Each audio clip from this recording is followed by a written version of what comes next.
Pace pentru cui îi place. Episodul 31.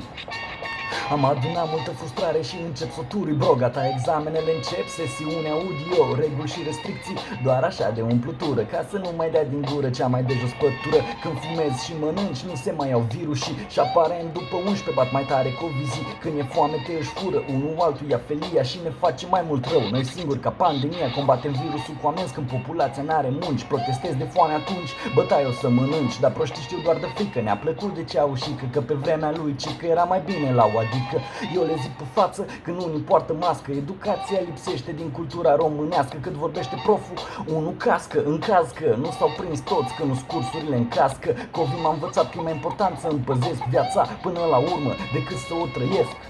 Eu, pace pentru cui îi place, asta e doar părerea mea, dar tu fă fix ce vrea pula ta. Era să mă cenzurez, dar era păcat. Eu, 31, pace pentru cui îi place.